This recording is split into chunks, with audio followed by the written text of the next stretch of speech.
आरती लिखी गई गुरु नानक देव जी द्वारा। उनको किसी ने कहा कि आरती कीजिए, तो उन्होंने आरती की। क्या आरती की? वो कहते कैसी आरती होवे भव खंडना तेरी आरती, कि हे भव का खंडन करने वाले, संसार से पार करने वाले प्रभु परमात्मा, तेरी आरती कैसी होनी चाहिए।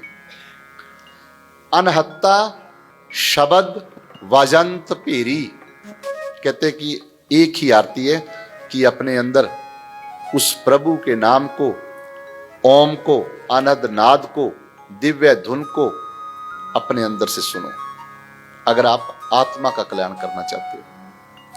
अगर शरीर का कल्याण करना है तो क्या करना पड़ेगा? कहते गगन में थाल रव चंद दीपक बने। जैसे हम आरती की थाली सजाते हैं, कहते भगवान ने भी थाली सजाई है, क्या किया? आसमान, उसके अंदर क्या है? सूरज और चंद्र, कहता वो दीपक हैं। हम उनका लाभ नहीं उठाते हैं।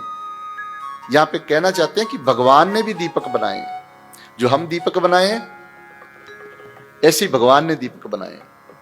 रव चंद दीपक बने, तार का मंडल जनक मोती, कहता तारों के समूह जो हैं, गैलेक्सीज हैं, वो ऐसे लगते जैसे मोती लगे हों।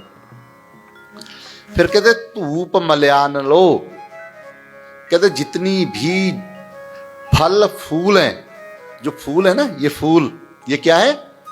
मल्यान लो, कहते ये सच्ची सुगंध है। अगर आप सुगंध लेना चाहते हो तो किनकी लो? फूलों की, जड़ी बूटियों की, धूप मल्यान लो। फिर कहते पवन चवरो करे, जो हम ऐसे चवर करते हैं, तो सच्चा चवर कौन करता है? पवन। जब हवा सुंदर होगी, ऑक्सीजन से भरी होगी, जड़ी बूटियों की उसके अंदर सुगंध होगी, तो वो क्या करेगी? सगल बनराए फलंत ज्योति, कहते आपकी जो ज्योत है ना शरीर की, इसको फलंत कर देगी। लेकिन हम उस जो उपदेश को अपने पे लागू नहीं करते हैं कि हम सारा जंगल हरा भरा कर दें, सारा जितनी भी जगह खाली पड़ी है वहां पे पेड़ पौधे लगा दें ताकि वहां से ऑक्सीजन आए। हमारे सनातन में पीपल की पूजा की जाती है। क्यों की जाती है पीपल की पूजा? कोई बता सकता है? वैसे तो हर बूटी, जड़ी बूटी महान है, कोई भी ऐसी जड़ी बूटी नहीं है जो किसी ना किसी के लिए अमृत ना हो। हमारे गणेश जी है ना, जो गणेश जी, उनको सबसे पहले उनके सर पे हम दूब रखते हैं। दूब समझते हो? दूब क्या होती है? जो घास जिसके ऊपर हम बैठ जाते हैं। ये ऐसी औषधि है जिसने इसका रस पी लिया ना, उसको कभी एसिडिटी नहीं बन सकती। वो जो भी खा ले सब पच जाएगा उसको। इसीलिए तो कभी भी देखो हमारी गाय माता और भैंस क्या खाती है? घास खाती हैं पहले। उनको घास बहुत पसंद है। क्यों? जितना भी खाएंगी सब पच जाएगा। और कहा जाता है जब भगवान ने पेड़ पौधे जड़ी बूटियां बनानी शुरू की तो सबसे पहले क्या बनाया? घास। और सबसे अंतिम क्या बनाया? समी का पेड़।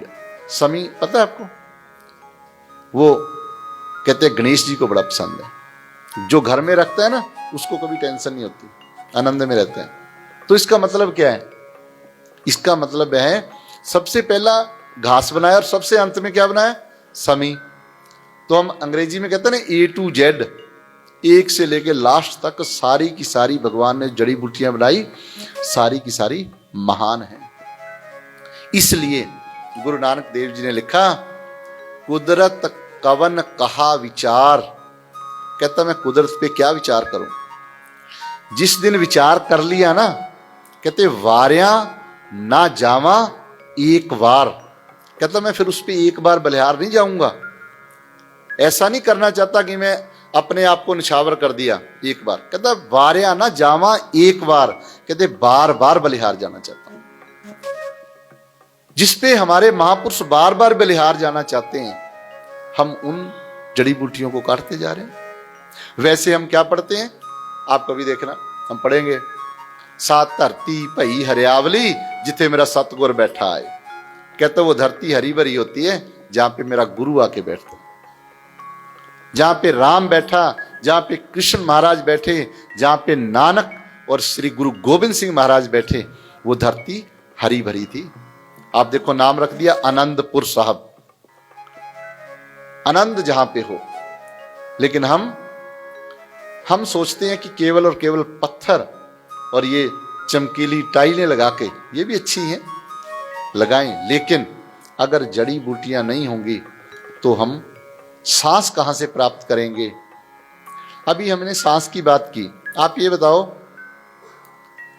एक बार सांस लेने में कितनी ऑक्सीजन अंदर जाती है, बता सकता है कोई? आप हैरान हो जाओगे सुन के। कम से कम 3 किलो ऑक्सीजन सांस जाती है अंदर, हवा 3 किलो, इतनी उसमें ऑक्सीजन भी है। अगर ऑक्सीजन कम होगी, उसमें कार्बन होगी, दूसरे तो अंदर बीमारी आएगी ना। तो इतनी ऑक्सीजन जो हमें चाहिए, 21% चाहिए, वो ऑक्सीजन लेने के लिए सारे दिन में कितनी ऑक्सीजन हम ले जाते हैं, तो कौन दे रहे हैं हमें? पेड़ पौधे। कौन देते हैं? पेड़ पौधे देते हैं। तो उन पेड़ पौधों का कोई मूल्य है? नहीं है, उनका कोई मूल्य नहीं है। जब आप इनके कितने गुण हैं, औषधीय गुण, सांस लेने में सहायक, छाया देने में, सुंदरता बढ़ाने में, आज हालात क्या हो गए हैं ये आपको नोट करना चाहिए। 2 से 3% भूमि है हमारे पंजाब और हरियाणा में जहां पे पेड़ पौधे लगे हुए हैं, बाकी सारी हमने भूमि खत्म कर दी, पेड़ पौधे नहीं है। हमारे देश में लगभग 15 करोड़ पेड़ प्रति वर्ष कम कर दिए जाते हैं, काट दिए जाते हैं, कम हो रहे हैं। तो किस प्रकार जीवन चलने वाला है? ये राम और कृष्ण की भूमि कब बनेगी? जब ये हरी भरी होगी। अब हम इस बात की ओर बढ़ रहे हैं कि राम और कृष्ण महाराज ने हमें किस रूप में बूटियों को ग्रहण करना बताया, दवाई क्या बताई है, किस प्रकार दवाई लेनी है। मैं आपको बहुत ही आयुर्वेद का एक कोर पॉइंट बताने जा रहा हूं, जो आपको शायद ही हमारे बीच में अगर कोई बीएमएस डॉक्टर बैठा हो वो समझ पाएगा, पर वो भी आपको बहुत कोई होगा जो बताएगा, नहीं तो बताएगा नहीं। क्यों? क्योंकि ऐसा करने से डॉक्टर से ज्यादा व्यक्ति खुद डॉक्टर बन जाते हैं। वो क्या है? अब आप ध्यान से देखिएगा, हम राम कथा की ओर आते हैं कि जब लक्ष्मण जी मूर्छित हो जाते हैं तो वैद्य को बुलाया जाता है। तो वैद्य क्या कहते हैं कि आप ताजी संजीवनी बूटी लेके आइए। कौन सी बूटी लेके आइए? संजीवनी। तो कहां थी संजीवनी? पर्वत पे। तो हनुमान जी आते हैं, हनुमान जी वो सारी जड़ी बूटी को उठा के ले जाते हैं। यहां पे नोट ये करना है कि हनुमान जी उठा के क्यों लेके गए। इसलिए नहीं कि वो बहुत बलवान थे, इसलिए ताकि जड़ी बूटी मुरझा ना जाए, बासी ना हो जाए, पुरानी ना हो जाए, उसके गुण कम ना हो जाए, ताजी जड़ी बूटी को लेके जाते हैं। जैसे ही वहां लेके जाते हैं तो निचोड़कर लक्ष्मण के मुंह में डालते हैं तो लक्ष्मण जीवित हो उठते हैं। ये हमारे आयुर्वेद का ज्ञान है। आयुर्वेद में क्या लिखा है? सवरस कलक श्रुत शीत फाट साइश्चेत की 5 कल्पनाएं हैं। 5 तरह से औषधियां तैयार होती हैं। सबसे पहली कौन सी है? रस। जैसे नींबू का निचोड़ के रस निकालते हैं, जैसे हम फल खाते हैं ताजा तो हमारा दांत जब चबाते हैं तो रस निकल जाता है, तो वो सबसे उत्तम रस को माना है। फिर क्या है? कलक, चटनी बना लेना। फिर है काढ़े बना लेना, जैसे उबाल के काढ़ा बनाते हैं। फिर है शीत की, जैसे हम शराब तैयार करते हैं। और फिर है फाट, गोलियां और बट्टियां। आयुर्वेद में कहा गया है कि फाट में 2-3% ही असर होता है, ओरिजिनल चीज खत्म हो जाती है। और फिर शीत में 10%, काढ़े में 16%, और जो कलक होता है उसमें 40% औषधि का गुण होता है, स्वाभाविक गुण। लेकिन रस के अंदर कितना होता है? 100% होता है। कितना? 100%। तो हमें क्या पीना चाहिए? रस। लेकिन रस क्यों नहीं दिया जाता? पूरा ध्यान से सोच के देखिए, रस क्यों नहीं देते? क्योंकि हमारे पास ताजी जड़ी बूटियां है ही नहीं है। जब आपके पास जड़ी बूटियां नहीं होंगी तो क्या करेंगे? वो पुराना कहीं से ढूंढ के लाएंगे जो गिरा हुआ टूटा हुआ, तो वो पता नहीं वो है भी या नहीं है।